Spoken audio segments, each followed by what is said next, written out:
Money is a constant problem in Terraria that many people have shared solutions on in the past, but one thing they all have in common is overly abusing the system. For example, turning mass amounts of mushroom seeds into jungle seeds via shimmer, and then making green thread for a quick net profit. As you probably already know, if you have seen some of my videos, I am not a fan of choosing money too easily like that. No offense if you wish to do so. As such, I am here to implement the best ways to casually make a profit when progressing through your world, so that when the time comes, you can refrain from choosing the system.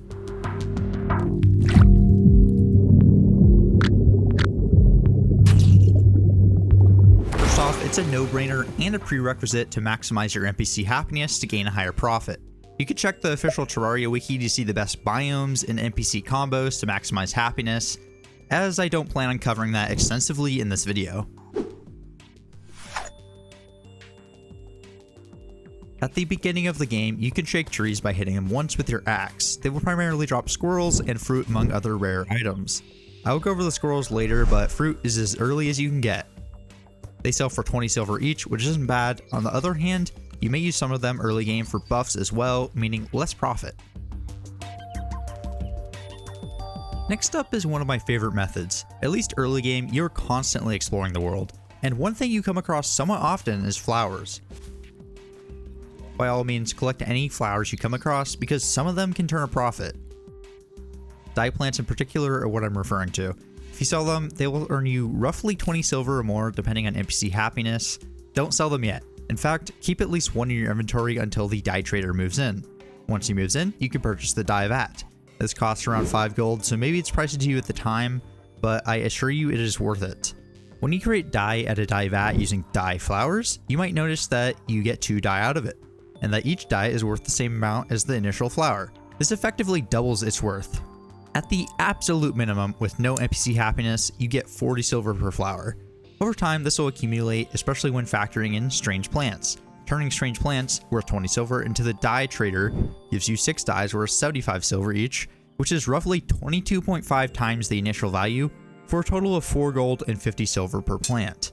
This is a massive increase, but it's balanced by their rarity. Unfortunately, this method will eventually die down as you progress because you will inevitably explore less. And of course, this method can be easily countered if you actually use the dye instead. But come on, who does that? On to my next method. This part is a bit lengthy as there are a few possibilities, but still good nevertheless. Simply buy a net from the merchant for 20 silver and you can use it to catch all sorts of critters, including bugs, animals, and golden variants of each. You can do various things with each of these types, and a prominent issue that pops up, as you may have already realized, is that bugs are mainly used for fishing. If you don't mind going the fishing route, the profits skyrocket. This is because you obtain crates with items, money, and fish. Plus, completing angler quests can give you even more things to sell, and eventually enough bait to supply it. Everything in the crates yields good profit, but a common strategy is to delay opening them until hard mode, which gives you higher value items. What sticks out at this point is the highly profitable fish business. Sounds fishy, huh? You might be thinking that this is veering a bit from the casually earning money idea, but it's not entirely. When you're out fishing, you are probably trying to accumulate specific fish like armored cave fish to make really helpful buff potions for a boss battle. During this time and other times fishing, you will also accumulate a lot of standard fish that are only really good for food buffs. Keep in mind that you do need a cooking pot made from 10 iron or lead and 2 wood and an anvil to make the food. Back to fishing, you will accumulate a lot of fish that can be used to make cooked fish, which gives you a measly minor buff increase. One of the potential ingredients, like trout for example, can be sold, and it's worth it without being cooked, for the same price of 5 silver. I would, however, still turn it all into cooked fish for easy selling, and honestly, it's hard not to sell them. On the other hand, seafood dinner gives you medium buffs.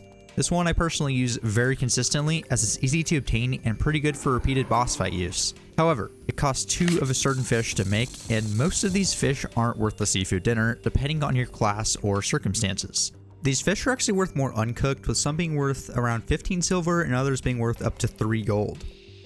Overall, these more expensive fish depend on your circumstances, but they can be really worth selling if you need it and aren't in low supply of seafood dinner already. Man, that was a lot.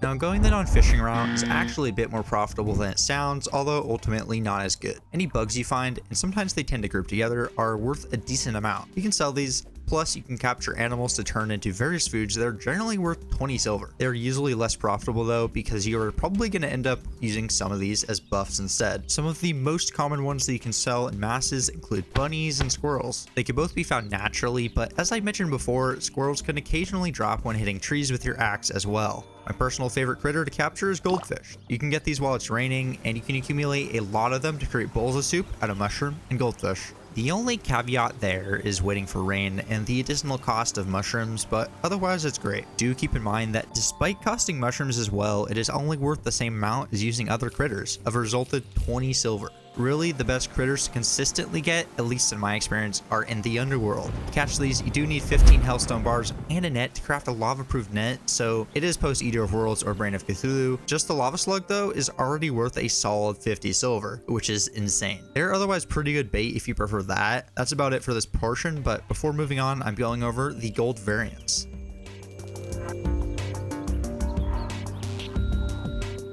So any gold critter is worth 10 gold, and they are very rare. This is pretty profitable on occasion, but you do have to consider whether it's worth it over the Golden Delight. The Golden Delight gives you exquisite buffs for 48 minutes, which is pretty insane. I personally prefer to sell it, but that will honestly depend on the person and your struggles. Also, who knows, maybe you'd rather put it in a jar for display.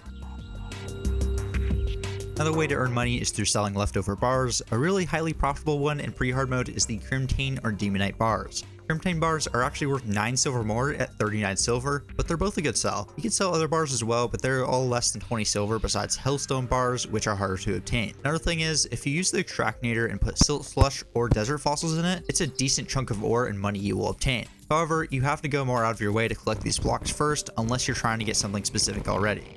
Gems are a decent sell too. A good source of them, in my opinion, is the Shrimmer. You have a couple NPCs living there, allowing gem animals to spawn. They only sell for 10 silver each, but if you just let them walk in, it saves you the time of converting them to gems, which are worth more. Their spawn rate will probably be increased as well with a lot of gem trees.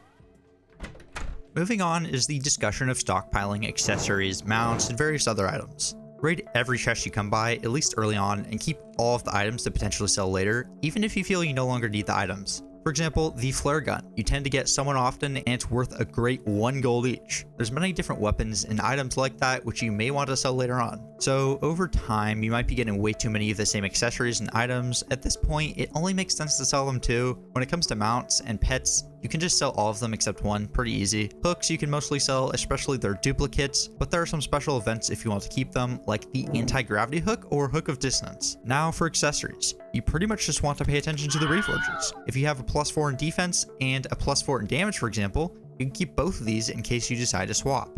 Then you would proceed to sell every other variant of that accessory. The tax collector isn't actually that bad. Let me explain. Most people would agree that the tax collector has a very bad income rate, but in the case of this video, we're trying to get every last bit of money we can get our hands on, down to the copper. Okay, that's exaggerating. The tax collector isn't that bad. To even get the tax collector, you must be in hard mode and encounter a tortured soul in the underworld. When you throw purification powder bought from the Dryad onto him, you get the tax collector. So once the tax collector has moved in, the big thing to make him somewhat decent is to simply have him live in the snow biome next to the merchant. This gives him maximum happiness, which supposedly gets the copper per minute for each NPC up to 66 copper. I was only able to get to 63.25 copper, but maybe that's just me because I'm using Tmod Loader. I will be using my obtained value regardless. Anyways, let's assume you have all 26 NPCs. Yes, the tax collector counts, and no, the pets don't. So this leaves you with 26 times 63.25 copper divided by 100. This results in 16.445 silver per minute.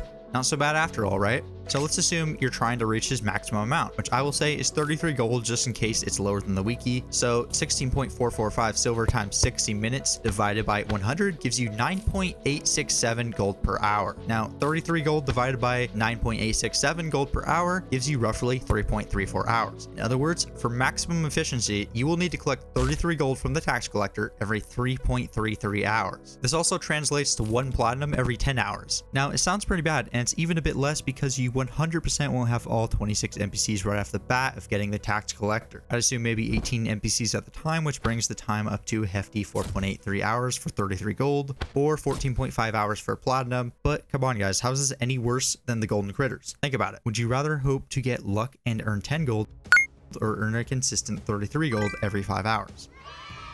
And if you're worried about forgetting, honestly, you're probably going to check on it within those 5 hours, which is a long time to remember, especially if it's split into multiple gaming sessions. In other words, the tax collector is mediocre income at best, but is not nothing as side income. That's pretty much it. There's probably some more things I may have missed, but keep in mind that I was avoiding farms or cheesy earning methods in this video. Thank you all for watching. If you found this helpful, make sure to leave a like, subscribe, share, and hit the bell for more content like this. Until next time on HayHay-Gaming.